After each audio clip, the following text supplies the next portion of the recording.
This meeting is being recorded. Selamat siang kepada para hadirin rekan dan rekan-rekan sekalian. Perkenalkan, nama saya Rahan Ahmad Nanarli dari Prodi HIUB, yang mana akan menjadi moderator dalam diskusi kita hari ini.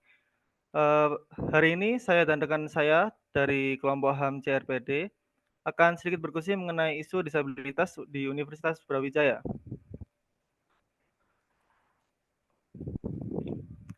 Sambil menunggu, oh, sudah siap. Oh,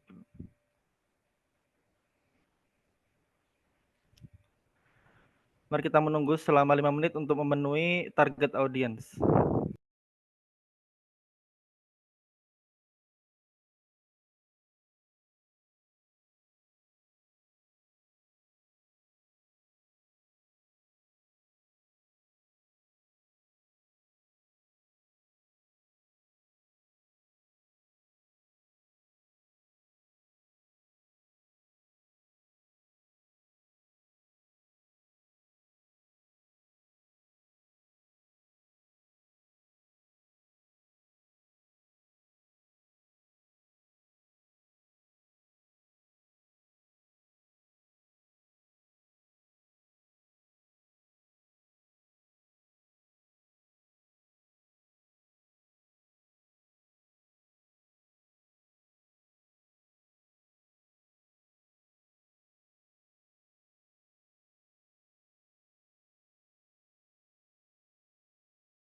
Terpenuhi, kita mulai acara ini. Sebelum acara dimulai, mari kita berdoa sesuai dengan kepercayaan masing-masing agar acara ini dapat berjalan dengan lancar. Berdoa dimulai.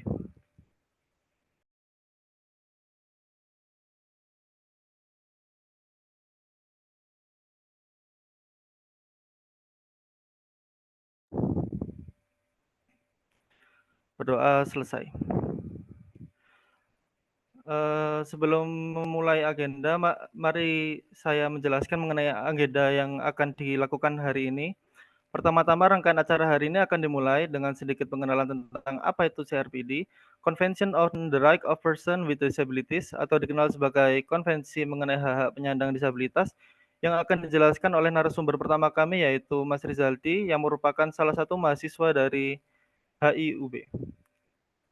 Lalu akan dilanjut dengan sesi diskusi bersama, yang mana dilakukan oleh narasumber kedua kami, yaitu Mas Bram Adi, yang mana merupakan salah satu anggota Gerakan Mahasiswa Nasional Indonesia dari FISIP UB yang kami pilih atas saran dari kontak kami di Lembaga Bantuan Hukum.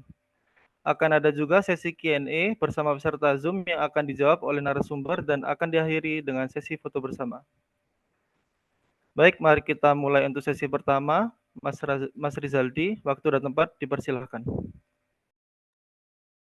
Baik, terima kasih sebelumnya Mas Royhan. Assalamualaikum warahmatullahi wabarakatuh. Shalom, Om Swastiastu, Namo Buddhaya, salam sejahtera untuk kita semua.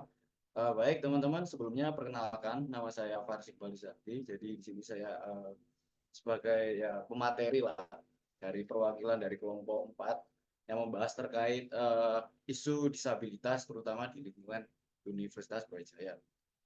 Jadi pertama-tama sebelum melangkah lebih lanjut atau membahas lebih lanjut terkait permasalahan isu diskriminasi disabilitas di lingkungan Brawijaya yang nanti secara detailnya nanti dijelaskan oleh Mas Apleh atau Mas Bram. Jadi di sini saya akan menjelaskan dari perspektif secara global terlebih dahulu dan bagaimana prosesnya Indonesia dalam meratifikasi terkait Covenant tersebut. Jadi pertama-tama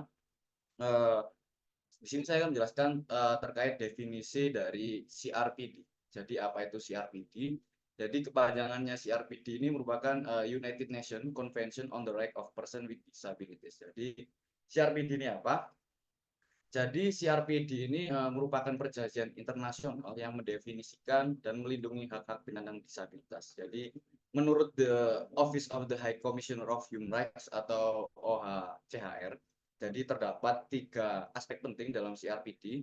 Jadi yang pertama adalah memiliki fokus pada hak asasi manusia, yang mana menekankan bahwasanya penyandang disabilitas ini mempunyai hak asasi manusia yang sama dengan orang lain. Itu yang pertama.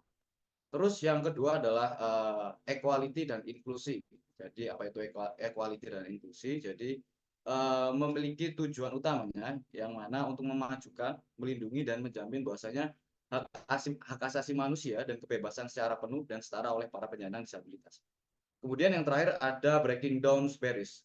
Breaking down barriers itu apa? Yaitu merupakan program dalam menghilangkan hambatan-hambatan yang mana menghalangi penyandang disabilitas untuk berpartisipasi secara aktif di masyarakat. Nah, jadi CRPD ini memberikan kerangka hukum yang mana harus diikuti oleh negara-negara dalam menegakkan hak-hak penyandang disabilitas. Jadi dapat dikatakan bahwasanya perjanjian ini menguraikan tanggung jawab pemerintah untuk mengambil tindakan dalam memastikan hak-hak penyandang disabilitas untuk terpenuhi. Itu kurang lebih definisi singkat dari CRPD atau United Nations Convention on the Right Person with Disability. Kemudian yang kedua, saya ingin menjelaskan terkait sejarah dan latar belakang dari CRPD tersebut. Jadi terbentuknya CRPD ini disebabkan karena adanya tingkat diskriminasi yang tinggi terhadap penyandang disabilitas sejak tahun 1800-an. Nah, kemudian pada pertengahan abad ke-20 muncul gerakan advokasi penyandang disabilitas di berbagai negara. Nah, hal ini merupakan bentuk perlawanan terhadap segala bentuk diskriminasi terhadap penyandang disabilitas. Kemudian terdapat perkembangan negara-negara di dunia, terutama PBB pada tahun 1971, PBB mendeklarasikan hak-hak penyandang disabilitas ini sebagai landasan penting bagi pengakuan penyandang disabilitas. Kemudian dilanjut pada tahun 1993, PBB merumuskan prinsip-prinsip yang mana membahas tentang kesetaraan penyandang disabilitas dan membahas tentang detailnya. Kemudian tahun 1996, Komite Ad Hoc atau Komite Ad Hoc PBB memulai proses perumusan konvensi yang mana mengikat secara hukum. Nah, kemudian pada tahun 2006, CRPD ini disahkan oleh Majelis Umum PBB yang mana menandakan sejarah penting dalam perlindungan penyandang disabilitas. Nah, sampai saat ini CRPD ini telah diratifikasi oleh 193 negara, yang mana menjadikan salah satu konvensi PBB yang paling cepat untuk diratifikasi. Nah, dalam hal ini Indonesia menjadi salah satu negara yang meratifikasi konvensi tersebut. Nah, itu kurang lebih dari sejarah dan latar belakang dari CRPD tersebut. Kemudian yang ketiga, program apa yang dijalankan dari CRPD tersebut atau yang dideklarasikan dari PBB, United Nations. Jadi adapun program-programnya, jadi CRPD ini hadir sebagai komitmen global. Jadi untuk menciptakan dunia yang inklusif dan bermartabat bagi seluruh individu tanpa terkecuali ya termasuk penyandang disabilitas tersebut. Nah, dalam konteks wilayah di berbagai negara, program CRPD ini terbagi jadi ada 2. Jadi ada program universal. Jadi program universal ini seperti pendidikan inklusif, jadi memastikan akses pendidikan yang setara bagi semua. Nah, di sisi lain ada juga program khusus. Program khususnya ini seperti apa? Jadi program khususnya seperti pelatihan keterampilan atau mungkin pendidikan, kemudian edukasi lah dan lain-lain. Jadi di Indonesia berbagai program yang sudah saya jelaskan tadi ini telah diterapkan, dan hal ini menunjukkan komitmen bahwasanya Indonesia memiliki tujuan dalam memberikan kehidupan yang lebih baik, terutama bagi penyandang disabilitas. Namun yang menjadi permasalahan adalah masih banyak tantangan yang perlu dihadapi, dan masyarakat masih minim atau masih kurang aware terkait disability awareness atau kesadaran disabilitas. Nah, jadi melalui program-program CRPD ini kita dapat bisa melangkah lebih maju, menciptakan dunia yang lebih adil dan inklusif, di mana setiap individu ini memiliki kesempatan yang sama untuk mencapai potensi penuh dan berkontribusi pada masyarakat. Terus bagaimana sih implementasi Indonesia dalam hal ini? Jadi dapat dikatakan bahwasanya Indonesia tadi sudah saya bilang bahwasanya Indonesia telah meratifikasi konvensi hak-hak penyandang disabilitas yang mana diimplementasikan melalui Undang-Undang Nomor 19 tahun 2009, Nomor 19 tahun 2011. Kemudian selain itu juga terdapat Undang-Undang Nomor 8 tahun 2016 tentang penyandang disabilitas. Jadi undang-undang ini memberikan landasan hukum yang mana lebih spesifik mengenai hak-hak fasilitas, layanan. Jadi melalui undang-undang tersebut, pemerintah Indonesia ini melindungi, memfasilitasi, dan juga mengawasi pelaksanaan hak-hak penyandang disabilitas. Nah, kemudian bagaimana sih kondisi yang terjadi saat ini, meskipun terdapat hukum yang mengikat, aturan yang mengikat, bahkan nilai-nilai dan norma, tapi fakta yang terjadi di lapangan adalah masih banyak diskriminasi yang terjadi, bahkan di lingkungan kampus. Nah, untuk di lingkungan kampus nanti mungkin dijelaskan sama Mas. Nah, dalam konteks Indonesia masih terdapat menurut saya tantangan dan permasalahan yang seringkali terjadi di berbagai wilayah Indonesia. Jadi penyandang disabilitas ini seringkali mengalami eksklusi sosial, baik secara langsung ataupun tidak langsung. Jadi eksklusi sosial itu apa ya? Misalnya kurangnya aksesibilitas fisik gitu di tempat umum seperti trotoar gitu kan. Apalagi saya itu juga punya pengalaman atau teman-teman yang sering berpergian dari Malang Surabaya itu kan biasanya ada yang pakai fasilitas umum seperti pakai bis gitu kan. Juga fasilitas-fasilitas umum masih belum bisa menyediakan tempat yang baik lah, tempat yang proper bagi teman-teman penyandang disabilitas. Nah, terus selain itu juga banyak teman-teman penyandang disabilitas ini yang mengalami kesulitan dalam mendapatkan pendidikan yang layak gitu. Meskipun ada undang-undang yang menjamin bahwasanya hak pendidikan bagi semua orang dan semua anak, tapi implementasinya di lapangan itu masih lemah. Jadi contohnya sekolah-sekolah ini seringkali tidak dilengkapi dengan fasilitas yang mana mendukung siswa-siswa atau teman-teman disabilitas gitu, seperti lift atau toilet lah kembangannya, atau umumnya itu toilet yang memang khusus untuk teman-teman disabilitas. Nah, kemudian penyandang disabilitas ini menghadapi tantangan besar juga dalam mendapatkan pekerjaan. Jadi banyak juga perusahaan-perusahaan mungkin yang masih memiliki stereotip gitulah dan prasangka buruk terhadap kemampuan mereka. Jadi mungkin contohnya seorang teman-teman disabilitas itu yang mungkin mendapatkan atau mengalami disabilitas fisik mungkin akan diabaikan itulah dalam proses rekrutmen. Jadi, meskipun mereka memiliki kualitas yang sama seperti kita, tapi teman-teman disabilitas ini mendapatkan perlakuan yang tidak adil. Apa sih dampaknya? Jadi dampaknya terhadap diskriminasi ini terhadap penyandang disabilitas memiliki dampak yang signifikan dan luas gitu menurut saya. Jadi entah secara individu ataupun secara masyarakat secara keseluruhan. Jadi tadi sudah saya jelaskan gitu. Bahkan dalam aspek pendidikan, diskriminasi ini sering mengakibatkan keterbatasan akses gitu bagi penyandang disabilitas untuk mendapatkan pendidikan yang setara. Tadi saya sudah menjelaskan juga banyak sekolah yang tidak memiliki akses fisik, atau mungkin guru dan stafnya, atau mungkin yang seringkali tidak bisa kompeten dan lain-lain. Nah, dengan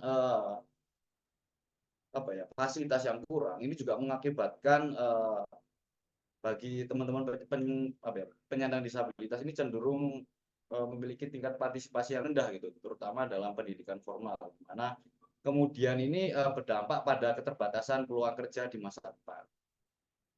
Nah, terutama di dunia kerja. Jadi di dunia kerja ini diskriminasi ini juga sangat nyata, yang mana penyandang disabilitas ini seringkali menghadapi kesulitan gitu dalam mendapatkan pekerjaan yang layak ya. Tadi ya, ini merupakan salah satu akibat juga atau dampak yang diberikan karena adanya fasilitas yang memang belum memadai lah, terutama fasilitas-fasilitas umum. Gitu. Jadi diskriminasi yang terjadi di dunia kerja ini tidak hanya menghambat secara fisik, tapi juga menghambat secara finansial. Gitu.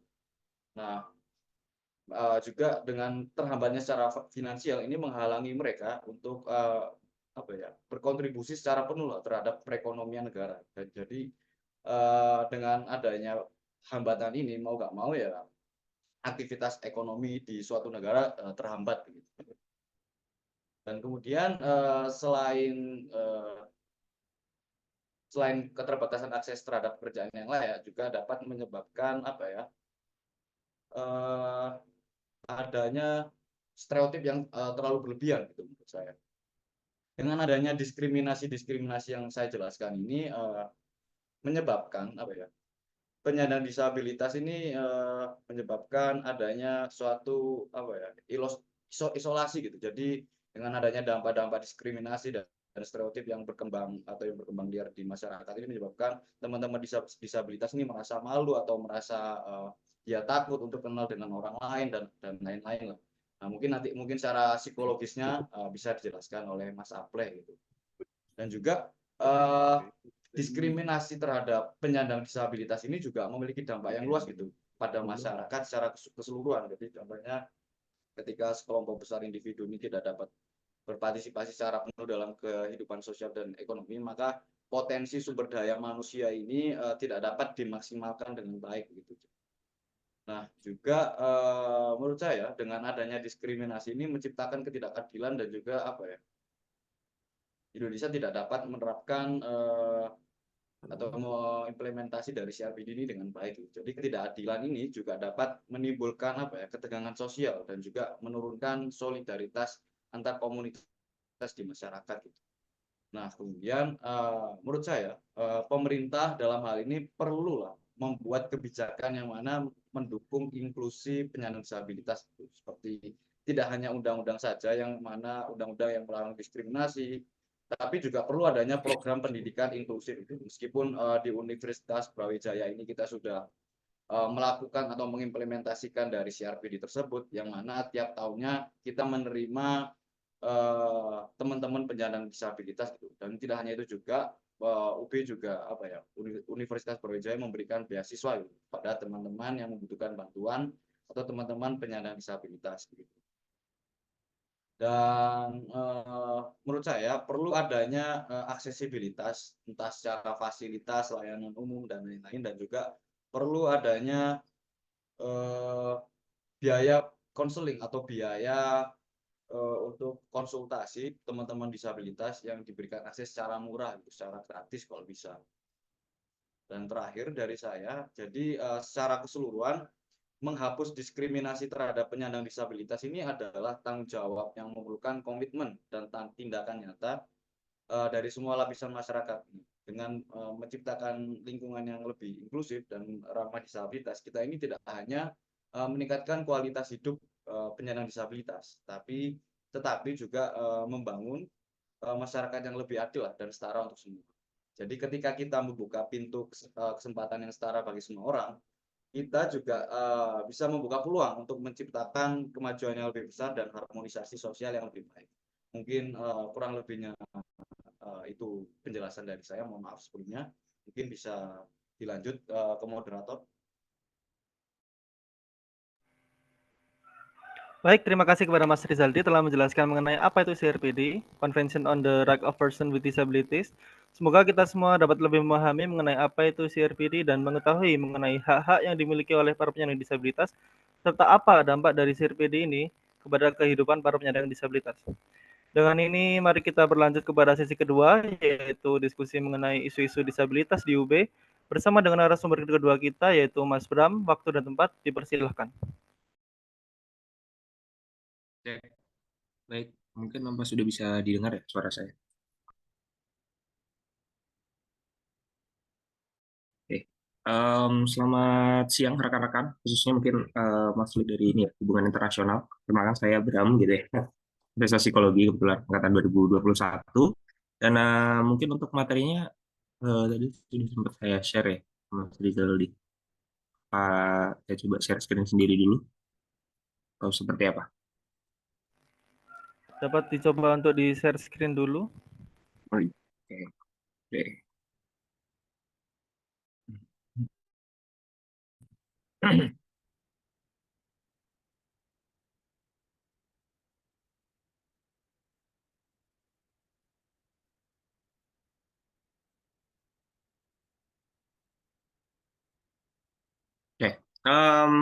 Mungkin pada pertemuan kita hari ini gitu nggak akan terlalu spesifik gitu ya. Apa namanya em, materi yang saya bawakan gitu, cuman kurang lebih kita akan membahas terkait dengan membangun dukungan sosial gitu ya, khususnya terhadap mahasiswa difabel di lingkungan kampus seperti itu. Karena saya rasa masih banyak hal gitu yang perlu dikembangkan gitu ya, khususnya di Universitas Brawijaya itu sendiri kaitannya terhadap isu terkait mahasiswa difabel kayak gitu. Dan mungkin juga apa namanya sebagai informasi gitu ya. Kalau di psikologi kita ada matkul wajib sebenarnya gitu ya, matkul wajib psikologi disabilitas kayak gitu ya, dan sedikit banyak juga menambah perspektif kami gitu ya, anak psikologi terkait dengan hal ini seperti itu. Oke, yang pertama mungkin kita akan masuk ke analisis permasalahan terlebih dahulu gitu ya, terkait mahasiswa difabel dan juga perkuliahan khususnya di kampus Universitas Brawijaya, karena sepengetahuan saya juga FISIP Universitas Brawijaya khususnya menjadi fakultas dengan penerimaan mahasiswa difabel terbesar seperti itu ya. Dan mungkin hari ini mungkin saya juga bersinggungan dengan beberapa kawan difabel gitu. Salah satunya mungkin ada yang di organisasi gitu ya, bersama kami di BEM gitu, ada satu mahasiswa gitu ya. Kemudian kalau di angkatan saya kebetulan psikologi angkatan 2021 kurang lebih ada 3 mahasiswa difabel seperti itu ya. Dan penting akhirnya untuk kita memiliki analisis yang mendalam gitu ya, yang baik terhadap isu ini gitu, karena secara faktual itu ada di tengah-tengah kita gitu. Jadi mungkin yang pertama kaitannya dengan fasilitas gitu ya, kaitannya dengan fasilitas tidak hanya terkait dengan fasilitas umum gitu, misalkan seperti toilet atau kemudian apa namanya lajur-lajur jalan di apa namanya trotoar, tidak hanya seperti itu, tapi juga akan banyak berkaitan dengan fasilitas pendidikan kayak gitu ya.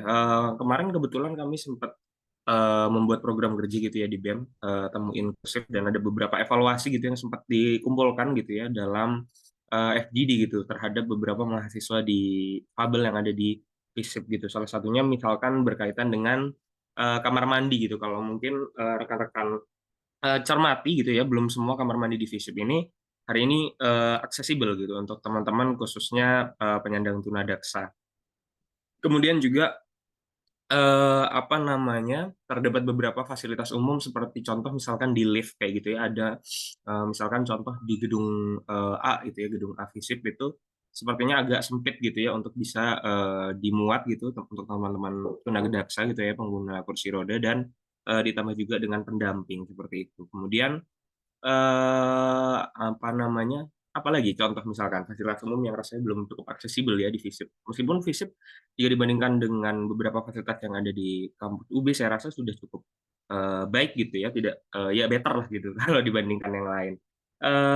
Terus juga misalkan contoh untuk di lift gitu, di lift hari ini betul sudah ada huruf braille-nya gitu, tapi yang jadi masalah adalah bisa jadi gitu ya, mahasiswa misalkan yang tunanetra dia nggak tahu dia misalkan dia masuk ke dalam lift, dia nggak tahu sudah sampai di lantai berapa gitu. Sebenarnya kalau misalnya yang ideal sebagai contoh misalkan ada audio gitu ya, misalkan Anda setelah sampai di lantai 2 gitu, misalkan terus naik lagi misalkan Anda telah sampai di lantai 3 gitu, sehingga contohnya lagi untuk kasus mahasiswa tunanetra itu tidak mengalami kebingungan gitu ya, manakala mengakses fasilitas khususnya terkait dengan lift seperti itu. Ada juga beberapa materi pembelajaran itu yang disampaikan juga belum cukup optimal kayak gitu ya. Misalkan diberikan modul gitu yang tidak bisa diakses gitu untuk teman-teman tunanetra gitu dan lain sebagainya. Kemudian selanjutnya mungkin jelas ya berkaitan dengan faktor sosial gitu ya, stigma negatif gitu ya, yang label-label yang mungkin negatif gitu ya, yang berkaitan dengan dalam tanda kutip ketidakmampuan Madif ya, atau mahasiswa difabel untuk dapat adaptif gitu. Bahkan kemarin juga sempat ada yang sampaikan gitu ke aku, katanya ada salah satu dosen gitu yang ada di FISIP gitu ya, itu yang sangat diskriminatif terhadap mahasiswa difabel gitu ya. Ada yang menyampaikan kalau oke, kalau kamu nggak bisa melaksanakan tugas ini lebih baik nggak perlu kuliah aja gitu.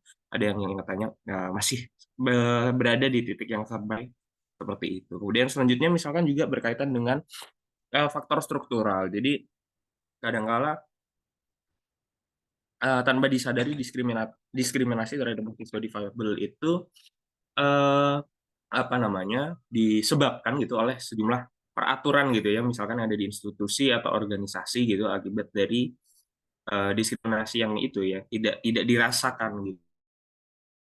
Sebagai contoh misalkan saya belum pernah menemui sih kalau untuk di UB ya rasanya, cuman contoh misalkan syarat memasuki organisasi mahasiswa misalkan, kemudian di syaratnya nomor 1 langsung sehat jasmani dan rohani gitu, memiliki mobilitas tinggi misalkan, dapat bekerja di lingkungan outdoor dan lain sebagainya.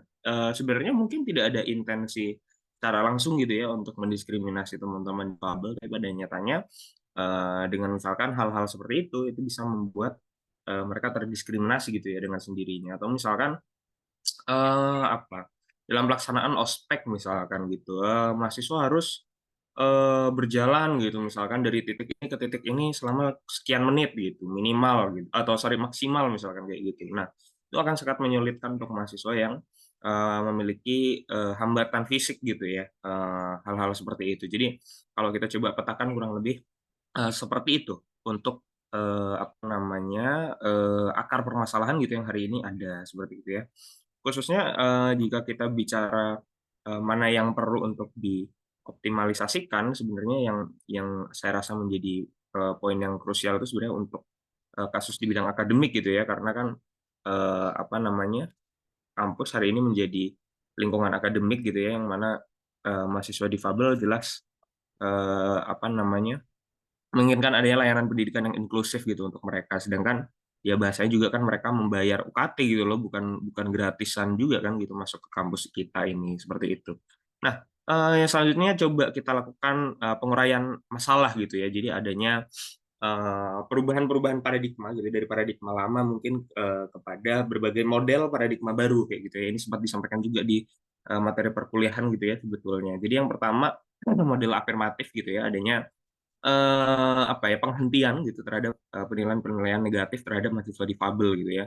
Sebagai contoh misalkan apa namanya oke difabel tidak bisa memiliki performansi kerja yang sama gitu dengan mahasiswa tipikal gitu ya atau mahasiswa non difabel gitu dalam organisasi misalkan. Tapi alih-alih seperti itu misalkan coba diberikan upaya-upaya afirmatif gitu untuk mahasiswa difabel gitu, misalkan memberikan persentase khusus gitu, misalkan setiap prodi di Fakultas Ilmu Sosial dan Ilmu Politik misalkan wajib menerima sekian siswa difabel gitu. Nah itu ada perubahan-perubahan semacam itu rasanya akan menjadi upaya yang positif gitu ya untuk mengurai masalah berkaitan dengan isu difabel tadi. Terus yang selanjutnya ada model pemberdayaan gitu ya. Ini konteksnya dalam ruang lingkup akademik adanya penghargaan gitu ya terhadap martabat, terhadap apa namanya kebebasan individu itu si mahasiswa difabel ini untuk menentukan aspek-aspek krusial gitu. Contohnya misalkan berkaitan dengan aspek pendidikan gitu. Kadang ada yang apa namanya kemarin juga waktu di program kerja temu inklusif itu kebetulan ada yang disampaikan katanya ada yang sebagai contoh dosen itu memberikan apa ya bantuan gitu ya dalam kaitannya dengan tugas gitu, misalkan mahasiswa non disabilitas atau non difabel diberikan tugas membuat paper 10 lembar gitu, terus kemudian yang difabel misalkan iya kamu 2 halaman saja lah kayak gitu. Nah itu di sisi lain mungkin bagian dari afirmatif gitu, tapi di sisi lain lagi karena tidak ada keterlibatan aktif mereka untuk coba sampaikan apa yang mereka butuhkan gitu ya, maka di sisi lain akan terlihat seperti upaya untuk bukan upaya ya tanpa sengaja justru merendahkan gitu ya mungkin martabat rekan-rekan difabel ini tadi gitu ya. Jadi satu hal juga yang sangat penting sekali untuk dicatat adalah adanya keterlibatan aktif gitu ya. Membangun misalkan tadi terkait dengan fasilitas ya libatkan mahasiswa difabel gitu untuk sampaikan kira-kira keluhan mereka seperti apa kayak gitu ya. Seperti contoh misalkan di kantin Creative Land memang betul udah ada ini ya jalan untuk aksesibilitas kursi roda gitu, tapi itu sangat curam gitu ya. Apa ya kalaupun itu mungkin dicobakan gitu mungkin akan sangat rawan gitu terjadi kecelakaan gitu ya karena terlalu curam ke atas gitu. Hal-hal semacam itu kenapa bisa terjadi pada dasarnya ya karena mahasiswa difabel atau ya teman-teman difabel tidak dilibatkan gitu karena tidak dicobakan langsung pada mereka gitu, tidak ditanyai kira-kira kalau tanjakan sekian apakah berbahaya untuk kursi roda. Itu hal-hal seperti itu belum dilakukan kayak gitu ya. Kemudian selanjutnya model sosial gitu ya, upaya mengurangi gitu ya hambatan mahasiswa difabel dengan melakukan pemenuhan hak-hak gitu ya, khususnya pada aspek lingkungan tadi sebagaimana sudah disampaikan, dan juga penyediaan fasilitas yang inklusif seperti itu. Yang selanjutnya model hak asasi gitu ya. Jadi memahami mahasiswa difabel sebagai ya kelompok sosial sebagaimana yang lain gitu ya, yang tidak layak atau tidak boleh didiskriminasi gitu ya, harus mendapatkan pengakuan, harus mendapatkan fasilitas-fasilitas layanan publik gitu ya. Salah satunya pendidikan kayak gitu ya, dan ya semestinya diakomodasi hak-haknya seperti itu. Oke. Yang selanjutnya tadi mungkin ada beberapa ini ya, apa namanya, beberapa obrolan gitu kita berkaitan dengan dukungan sosial gitu ya. Jadi dukungan sosial kurang lebih upaya gitu ya untuk membangun hubungan interpersonal yang nyaman gitu ya, yang memiliki kepedulian, penghargaan gitu ya, rasa aman kepada seseorang baik secara kelompok maupun individu. Jadi selain tadi kita bicara pada aspek-aspek fisik gitu ya, mungkin terkait fasilitas, terkait kebijakan pendidikan dan sebagainya, tapi satu hal juga yang penting adalah ya apakah kita sebagai mahasiswa tipikal atau mahasiswa non difabel ini dalam tanda kutip sudah siap menerima teman-teman difabel ini dengan baik atau belum kayak gitu, karena percuma saja gitu misalkan kalau misalkan fasilitas sudah sangat baik gitu ya, misalkan di trotoar diberikan taktil untuk teman-teman tunanetra seperti itu, kemudian apa namanya disediakan caption gitu dalam setiap materi pembelajaran untuk teman-teman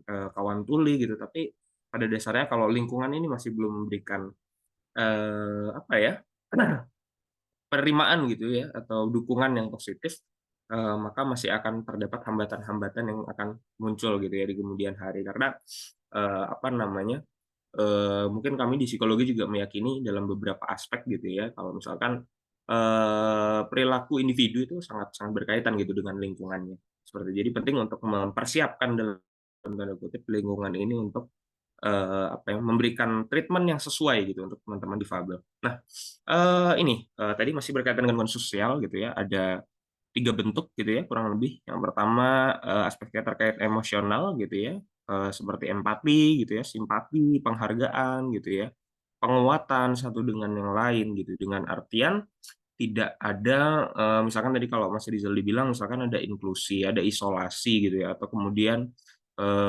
apa namanya, penilaian negatif gitu kalau misalkan, mohon maaf misalkan, oh ya kerja kelompok gitu, oh jangan deh kalau dengan teman-teman difabel kayaknya nanti menghambat deh gitu pekerjaan tugas kelompok. Nah hal-hal seperti itu harus mulai kita, kikis gitu ya sedikit demi sedikit. Kemudian yang kedua, terkait dengan aspek instrumental gitu, bagaimana akhirnya ada bantuan-bantuan material gitu ya yang kiranya dibutuhkan untuk membantu aktivitas harian gitu ya, atau mungkin konteksnya terkait dengan kebutuhan perkuliahan gitu. Yang perlu jadi catatan adalah tadi ya, penting untuk kita memberikan penghargaan karena itu ada juga di undang-undang terkait disabilitas ya tahun 2016 kalau saya nggak salah.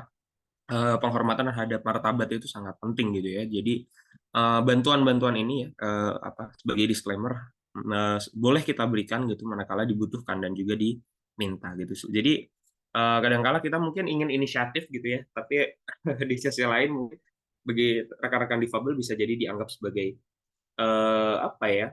Oh saya nggak butuh kok gitu dikasihani gitu kok kalian mengasihani aku sih gitu, padahal misalkan saya masih bisa kok mengoperasikan kursi roda sendiri gitu. Jadi jangan tiba-tiba ujuk-ujuk kita ambil kursi rodanya kemudian kita antar, jangan gitu, tapi kita minta terlebih dahulu apakah kiranya butuh kita bantu gitu ya. Kemudian yang ketiga masih mungkin ini kaitannya erat dengan aspek-aspek pendidikan gitu ya. Untuk membantu menyediakan informasi yang sulit gitu ya untuk diperoleh dalam proses perkuliahan gitu ya. Contohnya misalkan juru ketik seperti itu atau juru bahasa isyarat gitu misalkan. Karena kemarin juga menarik gitu ya, beberapa kali ngobrol dengan teman tuli juga disampaikan sebenarnya nggak selalu teman tuli itu ingin ada didampingi dengan juru bahasa isyarat gitu, misalkan dengan juru ketik gitu. Jadi misalkan dalam perkuliahan materinya diketikkan gitu, kemudian si teman tulinya bisa baca seperti itu ya, bisa memahami gitu.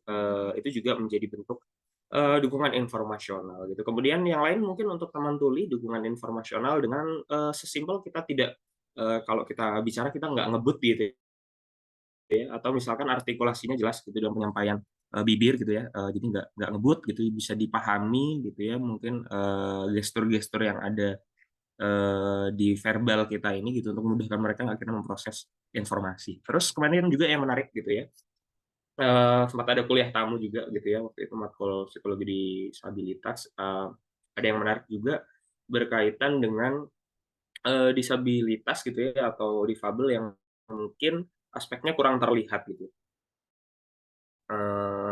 Apa namanya, ini mungkin masih banyak perdebatan gitu yang, sampaikan misalkan ini termasuk kategori difabel atau enggak gitu. Tapi mungkin sebagai contoh, penderita kesulitan membaca gitu ya atau misalkan, disleksia gitu. Nah, upaya seperti apa sih yang harus diwujudkan gitu dalam memberikan dukungan sosial khususnya pada aspek informasional ya dengan memberikan, sebagai contoh yang memberikan materi pembelajaran yang, secara huruf ini kemudian spacing-nya agak jauh-jauh kayak gitu ya. Jadi nggak terlalu mepet-mepet gitu, nggak terlalu dempet-dempet tulisannya gitu karena akan, menyulitkan gitu teman-teman difabel teman-teman disleksia gitu ya untuk bisa membaca gitu. Misalkan kemudian juga, coba, mentransisikan gitu misalkan, tugas untuk membaca buku, ini gitu ya, tenaga pendidik mulai mentransisikannya misalkan untuk, membaca atau menonton video perkuliahan misalkan. Hal seperti itu sangat memudahkan gitu dengan, apa ya, dukungan-dukungan informasional itu gitu ya, sedikit demi sedikit akan ada banyak,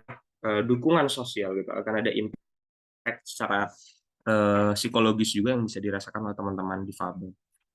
Nah, selanjutnya, bicara tentang sumber gitu ya dalam dukungan sosial, siapa sih yang bisa memberikan dukungan sosial gitu ya, antara lain jelas keluarga gitu ya, karena, di beberapa kasus bahkan keluarga, menjadi pendamping atau caregiver gitu ya bagi mereka, rekan-rekan difabel ini gitu, dan itu sangat penting gitu ya dukungan dari mereka gitu, karena kadang kala, akhirnya kasus-kasus misalkan, gangguan, psikis gitu pada teman-teman difabel karena kadang kala, mereka tidak diterima secara sosial gitu ya. Kadangkala, di kasus-kasus mungkin ya beberapa abad lalu mereka dikurung gitu di dalam rumah gitu, nggak boleh keluar rumah karena dianggap aib dan lain sebagainya. Akhirnya muncullah persoalan-persoalan yang jauh lebih kompleks gitu, misalkan gangguan kecemasan gitu misalkan, atau, social anxiety disorder gitu dan lain sebagainya. Itu sangat mungkin karena keluarga dalam, lingkup organisasi paling kecil itu sendiri tidak memberikan penerimaan buat rekan-rekan, difabel gitu, yang kemudian ya itu ya, memberikan impact yang lebih panjang. Kemudian yang kedua, teman gitu ya, atau lingkungan sosial, sebaya kayak gitu, penting juga gitu ya. Jadi, mungkin ini juga, apresiasi juga untuk rekan-rekan yang hari ini membuat, upaya untuk coba membumikan gitu ya isu-isu terkait dengan disabilitas, terkait dengan difabel ini, harapannya juga bisa meningkatkan awareness kita bersama, karena setiap hari, seperti tadi saya sampaikan kita bersinggungan seperti itu ya. Gitu ya, untuk merasa terhubung gitu ya, bersedia memberikan bantuan manakala diminta dan lain sebagainya. Kemudian, pasangan gitu ya, ini mungkin, sebagian dari kita mungkin, terkait bantuan-bantuan praktis gitu ya, dukungan emosional mungkin yang sifatnya interpersonal gitu dan juga, eee, apa namanya, hal-hal lain mungkin tadi ya, kalau kita tarik lagi ke atas misalkan terkait, ini dukungan sosial emosional. Kemudian komunitas ini juga penting, makanya tadi saya sampaikan penting juga untuk misalkan seperti organisasi gitu ya, kemudian LKM, BEM, himpunan dan lain sebagainya bisa membuka diri untuk rekan-rekan difabel karena, dukungan komunitas itu sangat penting gitu ya untuk membentuk, itu tadi ya belonging gitu ya, rasa rasa, apa ya, menjadi bagian gitu dalam, satu komunitas atau iya, satu komunitas besar kayak gitu ya. Dan juga, apa namanya, beberapa misalkan contoh yang coba digagas, yang saya lihat gitu ya, ada beberapa misalkan komunitas yang aspeknya lebih vokasional gitu, misalkan, organisasi membatik misalkan untuk, apa namanya, difabel tuli misalkan, hal-hal seperti itu ya, misalkan, apa namanya,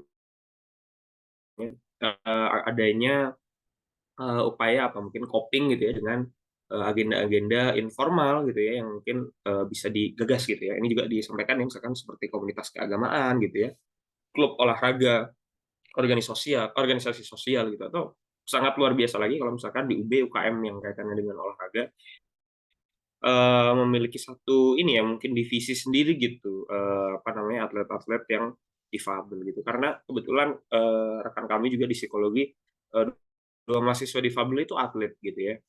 Satu teman tunadaksa itu dia atlet bulu tangkis gitu, satu lagi low vision ya, dia atlet tolak peluru gitu, dan semua sangat-sangat berprestasi kayak gitu ya. Kemudian ini juga yang penting yang terakhir terkait dengan dukungan profesional gitu, pada akhirnya bagaimana mungkin kampus gitu ya bisa menyediakan layanan profesional gitu seperti konselor yang pasti terjangkau gitu ya, dalam artian tidak membutuhkan biaya yang besar kayak gitu ya, atau mungkin pekerja sosial gitu yang bisa memberikan bantuan untuk individu yang menghadapi kesulitan ini gitu ya. Kalau di UB kita juga mungkin sering lihat gitu ya, ada pendamping dari PLD gitu ya dan lain sebagainya untuk membantu rekan-rekan difabel ini untuk menghadapi perkuliahan gitu. Cuman yang jadi persoalan kan sebagai contoh mereka pendamping-pendamping ini memang sifatnya voluntary gitu ya, dan mereka hanya membantu untuk kegiatan perkuliahan saja gitu. Yang jadi pertanyaan bagaimana akhirnya sosialnya di sekitarnya ini bisa membantu mereka, misalkan contoh dalam kegiatan organisasi gitu, atau misalkan kegiatan kebutuhan sosial saja gitu, misalkan nongkrong gitu. Ada hambatan-hambatan komunikasi di situ, misalkan dengan teman tuli gitu ya, itu yang menjadi pertanyaan kayak gitu ya. Atau kemudian konselor khusus misalkan yang untuk melayani isu-isu difabel ini apakah memang available gitu atau ada gitu di kampus kita seperti itu.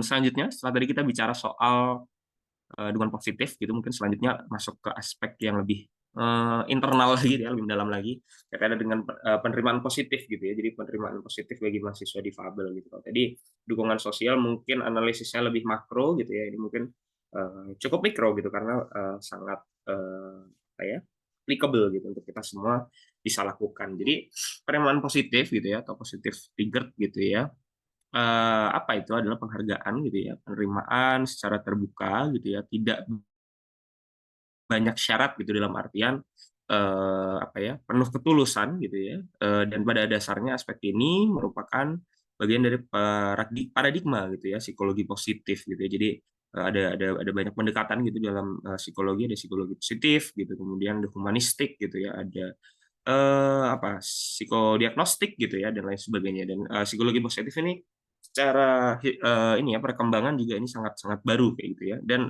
penerimaan positif ini ya tujuannya untuk apa namanya, memberikan penghormatan gitu ya dengan kondisi individu tanpa terikat batasan-batasan tertentu gitu ya. Dalam artian teman-teman difabel ini pada nyatanya kan memang terdapat berbagai batasan gitu ya yang pada akhirnya terjadi gitu ya hari ini gitu, dan penghormatan ini dilakukan tanpa kita memandang batasan-batasan tersebut gitu ya. Poinnya di situ sebenarnya, dan juga mengedepankan itu ya, rasa mengasihi, mengesampingkan bias-bias gitu ya yang kerap kali muncul gitu, karena kadang-kala apa namanya, ya fenomena itu ya, bias kognitif itu sering terjadi gitu, dalam artian mungkin kita bisa nulis status kayak, "Oh ya kasihan ya, mahasiswa difabel belum bisa diterima karena fasilitas belum aksesibel di FISIP UB," misalkan kita bikin tweet seperti itu di X gitu. Tapi di sisi lain kalau dihadapkan pada kondisi misalkan itu tadi gitu ya, pembagian kelompok gitu, terus kita dihadapkan misalkan dengan apa namanya, satu kelompok dengan beberapa mahasiswa difabel gitu, di dalam hati kecil kadang-kala masih kayak, "Waduh gimana ya nanti," gitu, "Waduh kok gini ya," gitu, dan lain sebagainya. Itu sering kali ya muncul gitu ya, terkait dengan bias-bias yang mungkin tidak dirasakan gitu ya. Jadi ada perbedaan gitu antara laku dan juga pikir gitu, itu seringkali terjadi.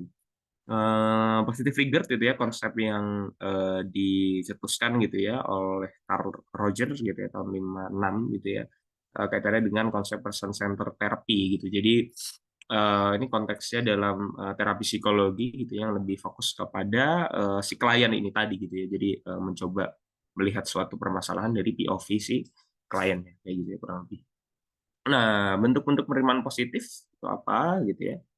Jadi mungkin sudah saya sampaikan ada dua gitu ya. Yang pertama, bersyarat gitu ya, sebagai contoh kita akan menerima kondisi seseorang gitu dengan utuh apabila tepat terjadi bukan batasan apa ya, telah melampaui ekspektasi kita terhadap suatu hal gitu. Sebagai contoh misalkan orang tua yang dapat nilai 100 gitu, baru dia dapat pujian gitu.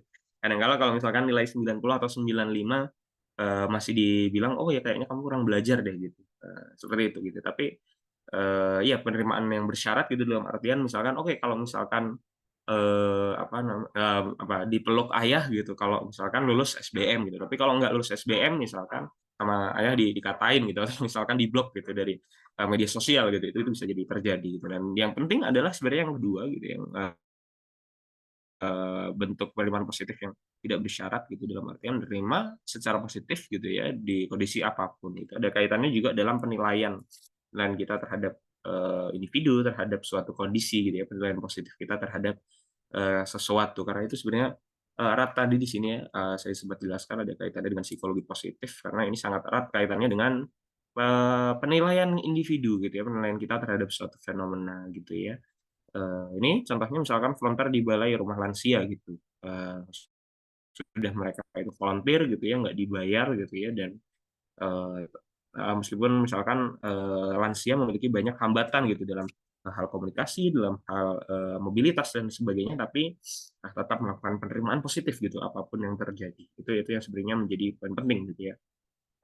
Manfaatnya, jelas meningkatkan harga diri gitu ya, kalau misalkan hari ini teman-teman difabel bisa terlibat banyak gitu misalkan dalam, ruang-ruang organisasi gitu ya, kemudian kita bisa, ya berinteraksi sebagaimana mestinya gitu, tidak tidak banyak, persoalan yang terjadi gitu, akan meningkatkan pasti ya harga diri mereka, self esteem, apalagi self confidence gitu ya, itu yang, sangat mungkin muncul. Yang selanjutnya meningkatkan kepuasan hidup, karena ini sering kali terjadi juga, kenapa, apa namanya, ruang lingkup ilmu psikologi seringkali membahas isu tentang disabilitas atau difabel karena, apa ya, gangguan, mental tadi mungkin, lebih apa ya, preferensinya lebih tinggi gitu ya, bisa jadi ya, terhadap mahasiswa-mahasiswa difabel ini karena, tadi hambatannya banyak gitu ya, kemudian sosial kadang kala nggak menerima gitu, sosial, memberikan stigma, keluarganya sendiri tidak mengakui gitu dan lain sebagainya.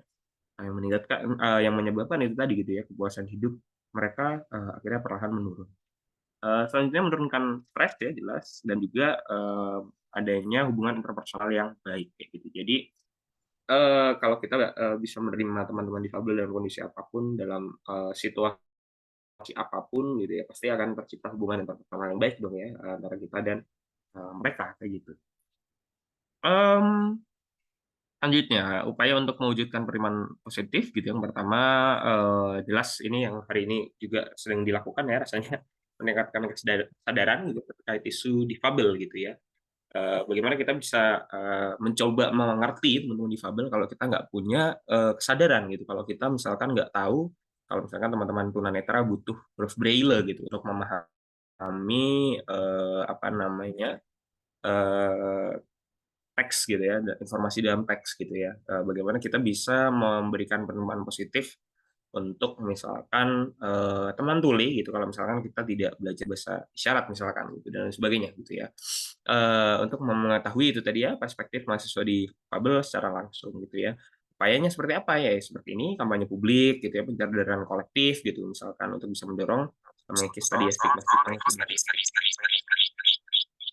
yang sudah cukup, apa namanya, langgeng lah ya rasanya, hari-hari ini kayak gitu. Yang kedua, membangun lingkungan yang aksesibel gitu ya, ini penting juga kaitannya dengan mobilitas gitu ya, mahasiswa difabel gitu ya, untuk semua jenis difabel gitu. Karena kadang kala, apa namanya, sebagai contoh, saya waktu itu baca jurnal gitu ya, terkait dengan, aksesibilitas salah satu trotoar gitu ya, di jalan di Semarang gitu, dijelaskan kalau misalkan, udah ada taktil gitu ya, taktil, apa ya, yang, bulet-bulet itu warna kuning kalau teman-teman, lihat misalkan di jalan gitu ya, membantu mereka yang tunanetra gitu. Tapi di sisi lain ternyata, apa ya, belum aksesibel untuk kursi roda gitu ya. Jadi, belum ada, landaian gitu ya, turunan gitu yang bisa memang diakses untuk kursi roda gitu. Jadi, harus mempertimbangkan semua jenis, ini tadi ya, difabel ini gitu misalkan.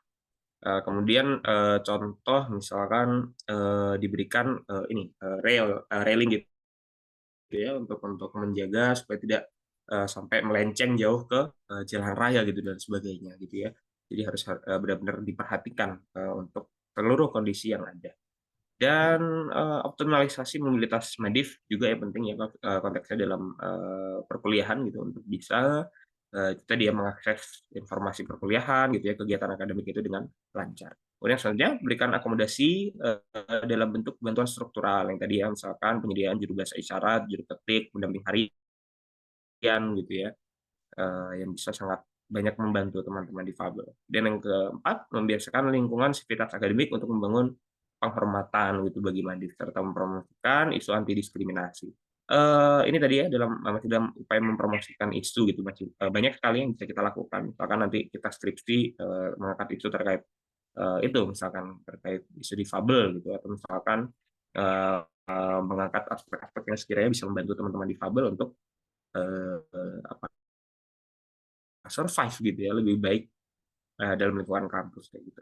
Nah, pada bagian terakhir gitu ya, apa namanya mungkin kita masuk kepada rekomendasi kebijakan gitu ya. Jadi kita sudah lakukan pemetaan, kita sudah lihat juga aspek-aspek apa yang penting untuk kita lakukan gitu ya. Eh, Rekomendasi kebijakan jelas dengan fasilitas pendidikan yang ramah gitu ya dan disabilitas juga aksesibel gitu dalam beberapa ini juga ya fasilitas parkir juga belum disediakan khusus untuk difabel gitu ya karena hanya ada beberapa saja rasanya ya.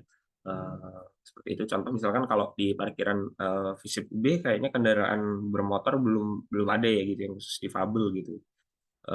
Atau misalkan bahkan di luar negeri ada yang khusus perempuan gitu ya.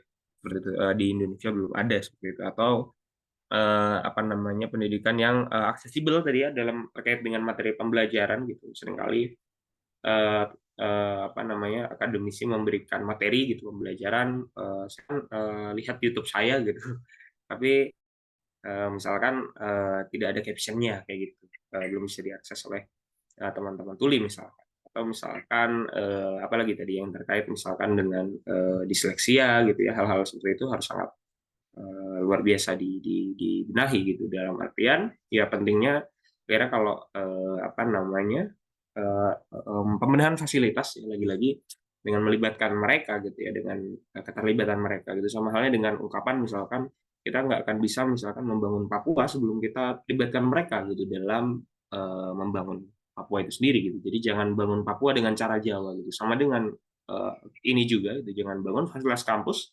dengan paradigma orang tipikal gitu atau non difabel gitu ya libatkan mereka gitu untuk bisa mewujudkan aksesibilitas tadi gitu ya. Selanjutnya sosialisasi komprehensif gitu ya bagi seluruh lapisan sivitas akademik karena ini yang seringkali saya sayangkan juga ya bagian dari kritik saya juga gitu untuk kampus gitu karena uh, yang gembar-gembor terus-terusan gitu ya mahasiswa yang didorong gitu ayo bikin poster bikin apa intervensi bikin kelas-kelas semacam ini dan sebagainya tapi belum ada cukup pemahaman gitu untuk sejujurnya untuk tenaga pendidik gitu karena secara faktual masih ada ditemui gitu yang ya tadi saya sampaikan misalkan satu tenaga pendidik dia bilang wah kamu kayaknya nggak perlu kuliah aja lah kalau kayak gini gitu dan sebagainya hal-hal seperti itu apa namanya sangat penting untuk segera diselesaikan gitu dan khususnya apa sih upaya tujuannya adalah ya untuk tadi sih tenaga pendidik bisa mendeliver informasi terkait perkuliahan ini menjadi lebih aksesibel gitu untuk semua kalangan. Dan yang tadi juga ya pembenahan aksesibilitas layanan akademik gitu ya misalkan apa namanya khususnya dalam gedung perkuliahan gitu kadangkala ada juga yang apa namanya ruas-ruas di dalam kelas itu kan kadang ada yang bangku panjang gitu ya dua gitu di tengah nah itu tidak bisa diakses oleh kursi roda karena terlalu mepet gitu dan sebagainya itu juga penting akhirnya untuk bisa kita coba segera selesaikan gitu ya nah apa namanya kurang lebih seperti itu rekomendasi kebijakan gitu ya dan hal-hal yang sekiranya penting untuk kita cermati bersama kaitannya dalam upaya kita tadi yang membangun apa namanya lingkungan kampus yang lebih ramah gitu ya apa namanya bisa diakses oleh semua kayak gitu ya Seperti itu kurang lebih. Jadi itu yang bisa saya sampaikan. Saya kembalikan lagi ke Mas moderator.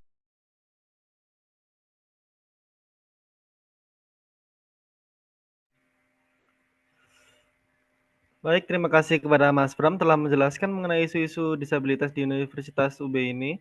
Dengan penjelasan ini, semoga kita sebagai mahasiswa UB dapat lebih aware mengenai sesama mahasiswa UB yang menyandang disabilitas. Dengan ditutupnya sesi kedua, mari kita berlanjut kepada sesi Q&A. Bersama para hadirin sekalian, bagi hadirin yang ingin bertanya dapat raise hand atau menggunakan fitur Zoom atau menggunakan fitur kolom komentar secara langsung. Baik, untuk pertanyaan pertama, Aurora Desta dapat open mic.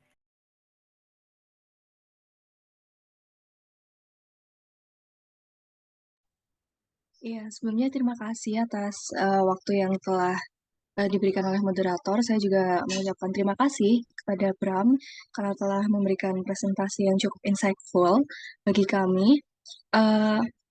Saya ingin menanyakan terkait fasilitas yang kita ketahui bahwa UB ini cukup aware ya sebenarnya tentang isu disabilitas gitu, dan beberapa fasilitas di kampus kita itu juga banyak yang menyediakan menyediakan kepada teman-teman kita yang disabilitas gitu. Namun pertanyaan saya adalah apakah kemudian maksud saya apakah fasilitas ini itu sudah cukup efektif gitu? Karena apa yang saya ketahui juga setahu saya dari teman-teman yang lain juga dari mulut ke mulut itu masih FISIP gitu yang memiliki fasilitas yang ya dapat dikatakan lumayan oke untuk teman-teman kita yang disabilitas gitu. Jadi menurut menurut Bram sendiri bagaimana bagaimana seberapa efektif gitu fasilitas disabilitas yang ada di Universitas Brawijaya gitu. Terima kasih. Baik, bagi para narasumber dapat langsung menjawab.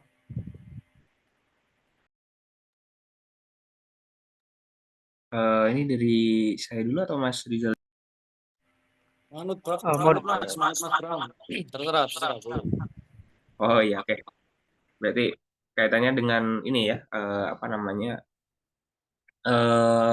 efektivitas gitu ya, fasilitas kampus, khususnya kaitannya dengan aksesibilitas gitu ya terhadap teman-teman difabel. Sebenarnya ini sih yang beberapa sempat saya soroti itu betul gitu ya, memang Universitas Brawijaya secara umum juga pemeringkatannya terkait dengan aksesibilitas terhadap difabel itu cukup baik gitu ya sebenarnya. Cuman yang saya sayangkan kadangkala ada beberapa fasilitas yang sebenarnya dalam tanda kutip tergolong baru gitu ya, baru dibuat, tapi kadangkala kok rasanya kurang kurang aware gitu terhadap teman-teman difabel gitu. Contohnya seperti ini gedung C gitu ya, ada beberapa atau rasanya gedung C belum ada ya semua ya, toilet untuk pengguna kursi roda sepertinya belum ada kayak gitu. Padahal secara secara layout gitu ya, sepertinya gedung C kan paling terakhir dibangun gitu, gedung B lebih dahulu gitu.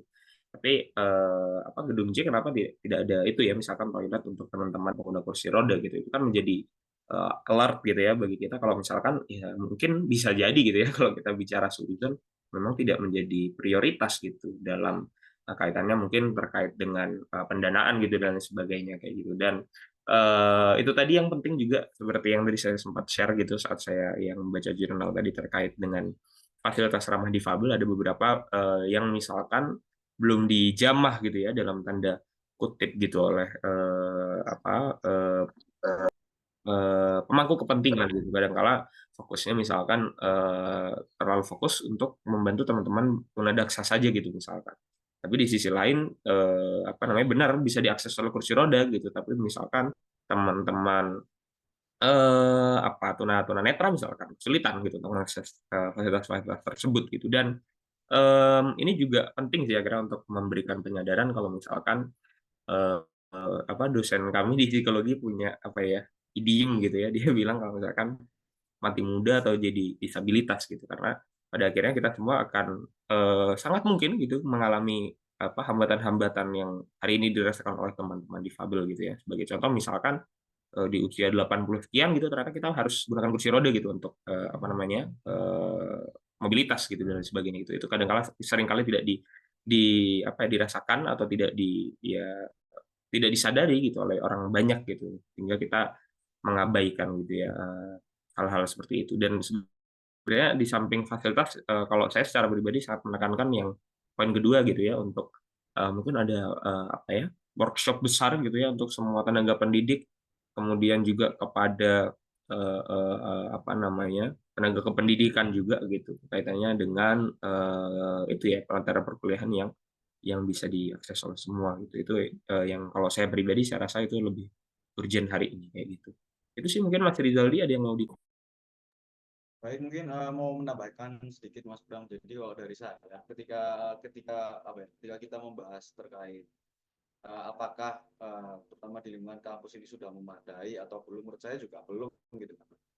Ketika kita berbicara terkait isu disabilitas, apakah fasilitas yang sudah dibangun ini sudah memenuhi gitu kriteria atau standar teman-teman untuk mengatasi disabilitas, menurut saya ini belum gitu. Nah, ketika kita berbicara isu disabilitas ini kan kita berbicara secara luas gitu, sedangkan banyak macam-macam teman-teman yang memang mengalami gangguan disabilitas, entah disabilitas secara fisik, sensorik, ataupun juga entah disabilitas secara intelektual gitu kan. Karena ya contohnya mungkin di fisik gitu. Tadi Mas Pram bilang bahwasanya ya meskipun di lift ataupun di toilet itu sudah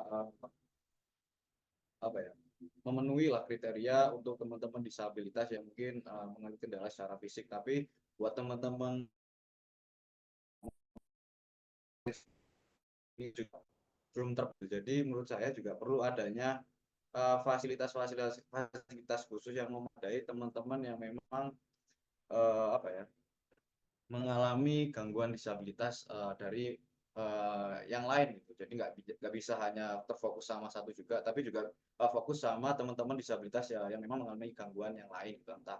Nah, dalam ini juga menurut saya kritik juga terhadap fakultas ataupun pihak universitas gitu. Jadi nggak hanya berbicara tentang lanskap luasnya, tapi juga harus perlu ini lebih spesifik gitulah. Itu sih kalau dari saya Mas Bro. Sebelumnya.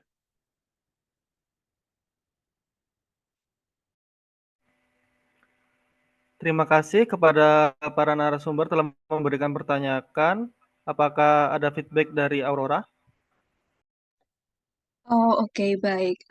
Jawabannya cukup ini ya, menurut saya juga setuju gitu bahwa memang pada dasarnya sebenarnya hal-hal seperti itu seakan diabaikan gitu. Padahal ini juga cukup penting mengingat teman-teman kita juga beberapa beberapa teman kita itu juga difabel gitu. Dan sebenarnya ini saya ada pertanyaan kedua baru saja kepikiran juga gitu.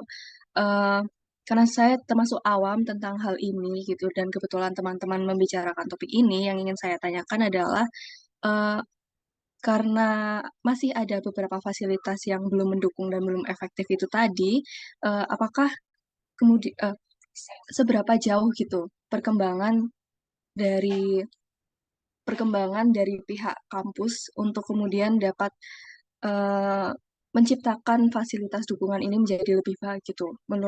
Jadi kayak eh,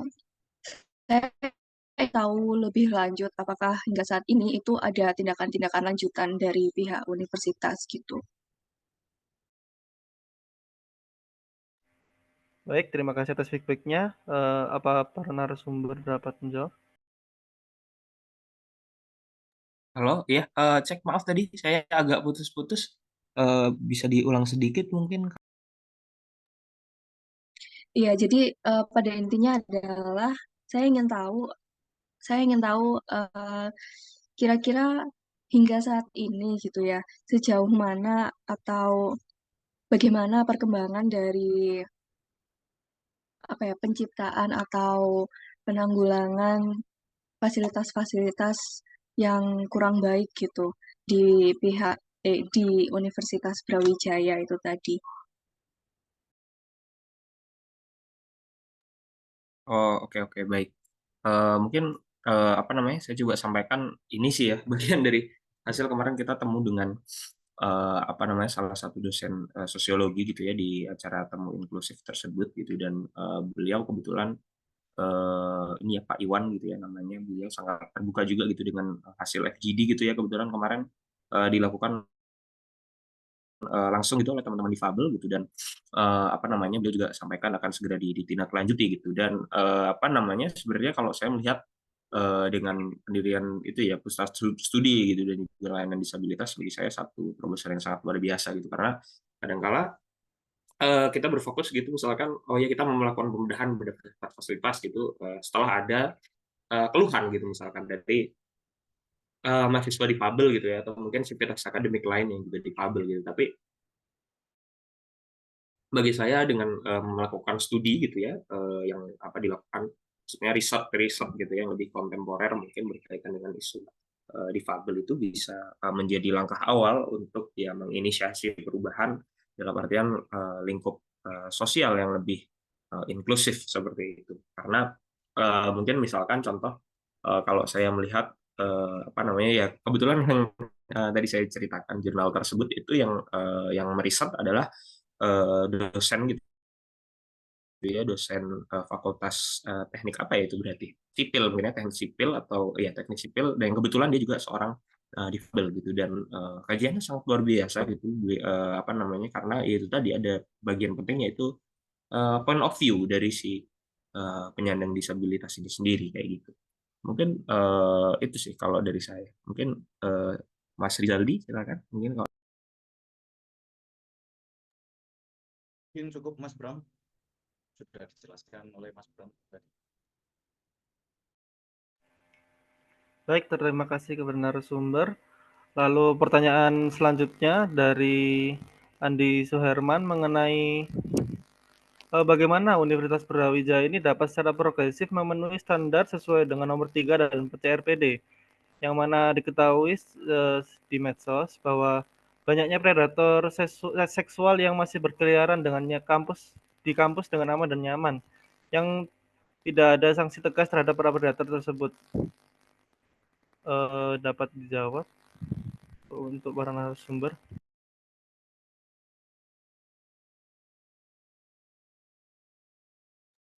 Oke, Mas Bram dulu atau saya ini? monggo Mas Rizaldi mungkin duluan. Kalau saya mengetahui bahwasanya ini menjadi apa ya, permasalahan dan tantangan dan apa ya, permasalahan yang ganda seperti Mas Andi Suherman yang tadi bilang.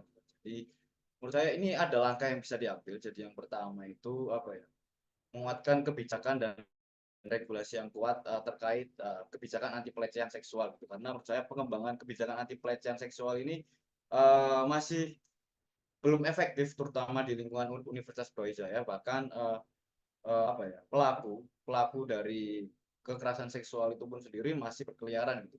Bahkan juga setingkat universitas saja tidak bisa memberikan sanksi yang berat gitu. Bagaimana ketika ada permasalahan yang jauh lebih berat lagi gitu. Jadi menurut saya perlu adanya sanksi yang tegas ya, entah terkait kebijakan dan lain-lain lah. Kemudian yang kedua, menurut saya juga perlu adanya pendampingan dan dukungan untuk korban. Jadi pendampingan ini tidak hanya layanan konseling saja, tapi juga pendampingan secara mental gitu. Karena di satu sisi meskipun fisik yang diserang, tapi mental jauh lebih berat daripada fisik gitu. Karena dalam hal ini kita mengatakannya adalah jangka panjang itu, bagaimana korban di sini juga mengalami apa ya, ya gangguan seperti itu dan lain-lain gitu. Nah, jadi menurut saya yang paling penting itu adalah bagaimana kebijakan dan regulasi, terutama ketika misal contohnya adalah di FISIP itu. Andaikan memang ada salah satu mahasiswa FISIP melakukan kekerasan seksual, pihak kampus ataupun pihak rektorat ataupun dekan juga perlu memberikan sanksi yang tegas gitu. Jadi menetapkan sanksi yang tegas bagi pelaku pelecehan seksual, termasuk entah pemecatan atau DO atau skorsing dan lain-lain gitu.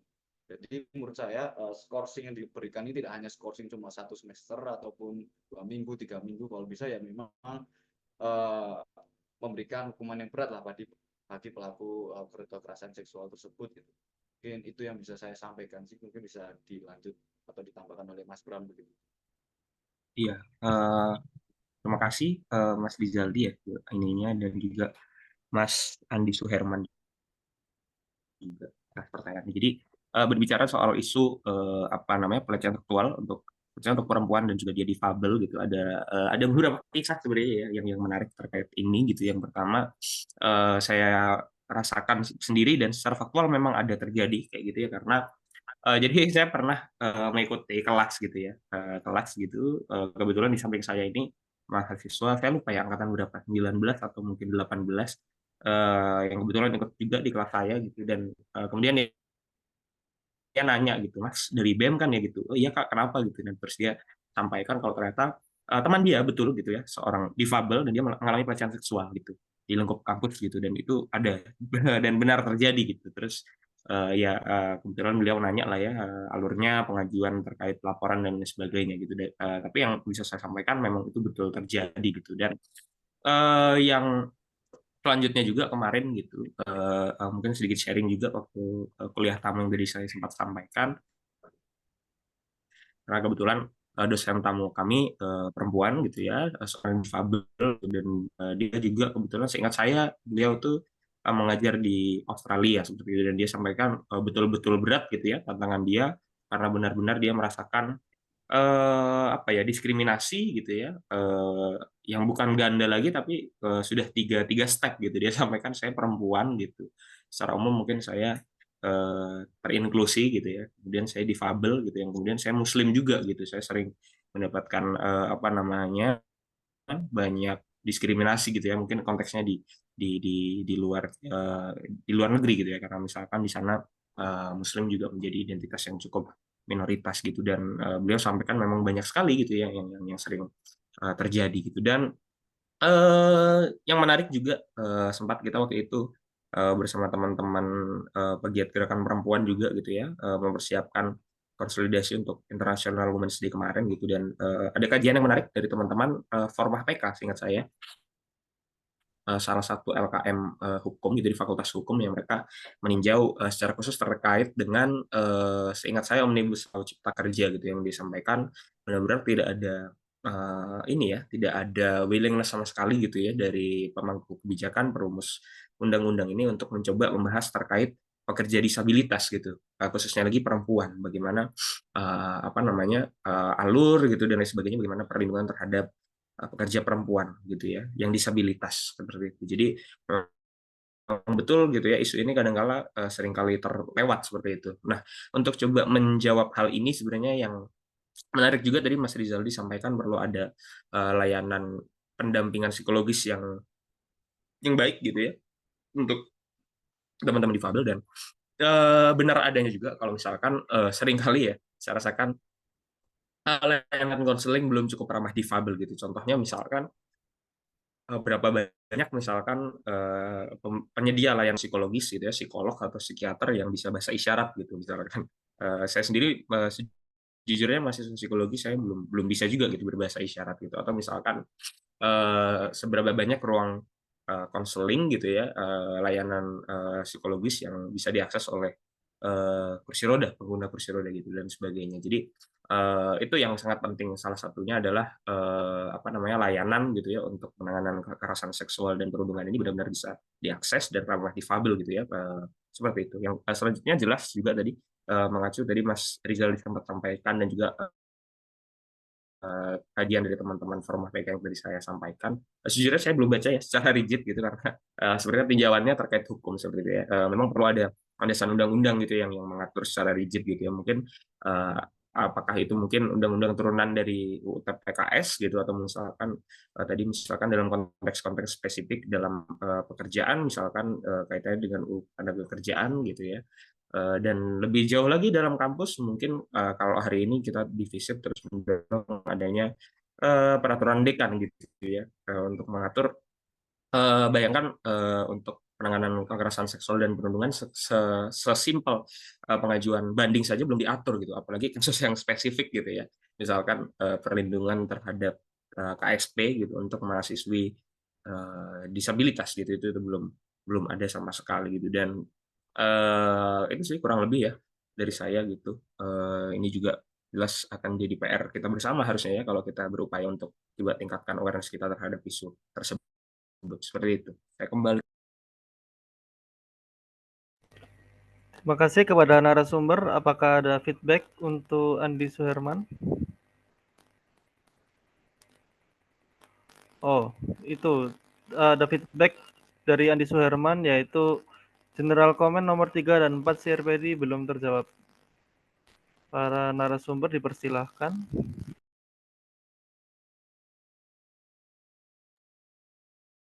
Eh, Monggo mungkin dari Mas Rizal dulu tadi yang ini ya menyampaikan terkait dengan RPD juga.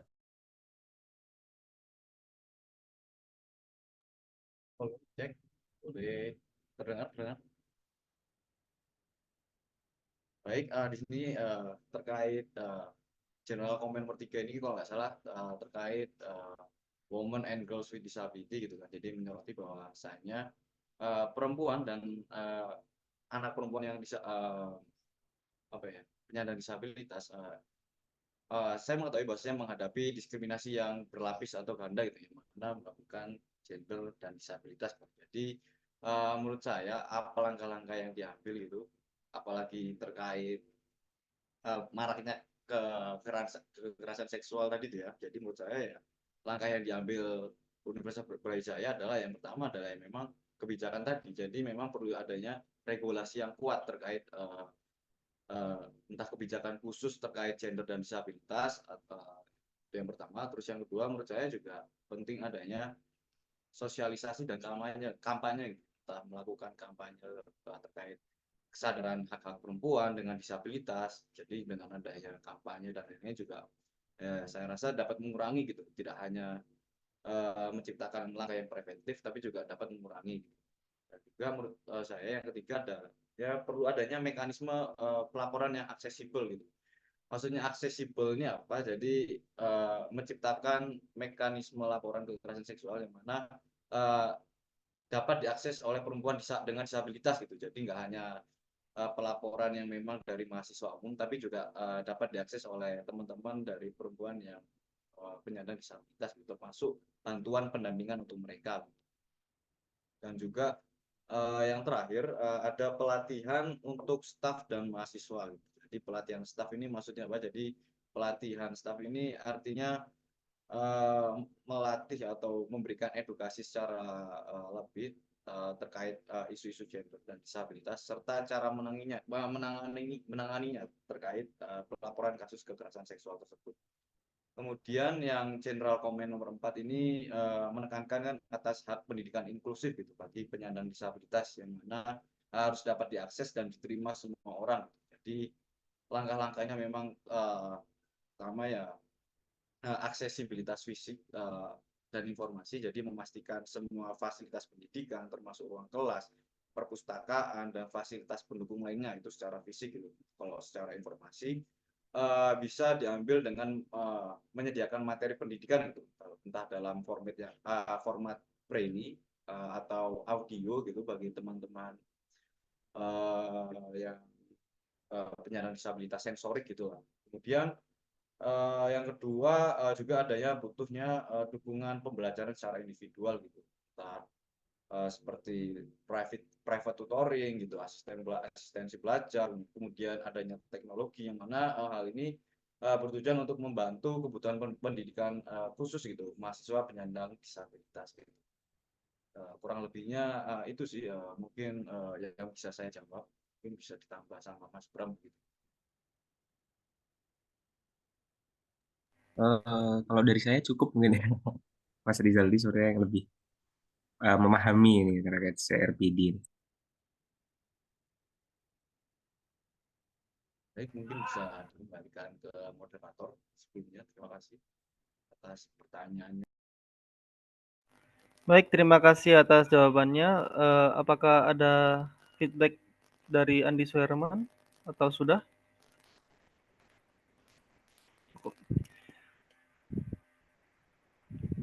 Baik, dikarenakan keterbatasan waktu dan sepertinya sudah tidak ada yang memberikan pertanyaan lagi, Mari kita akhiri kegiatan untuk hari ini. Terima kasih kepada Mas Bram dan Mas Rizaldi telah bersedia menjadi narasumber hari ini. Terima kasih juga kepada teman-teman yang telah hadir pada acara hari ini, dan semoga ilmu yang kita dapat hari ini bisa membuat kita lebih sadar atas keadaan teman-teman penyandang disabilitas yang tidak hanya ada di Universitas Brawijaya, namun juga di lingkungan hidup kita sehari-hari. Sebelum menyudahi acara hari ini, mari kita melakukan sesi foto terlebih dahulu untuk dokumentasi. Dimohon kepada para rekan-rekan dan para hadirin untuk on cam sebentar untuk mengambil dokumentasi acara hari ini.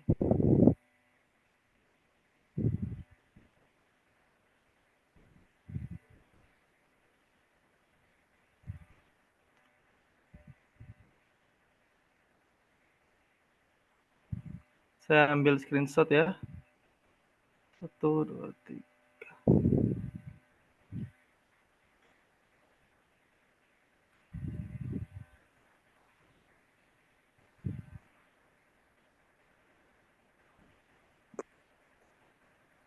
Baik, terima kasih.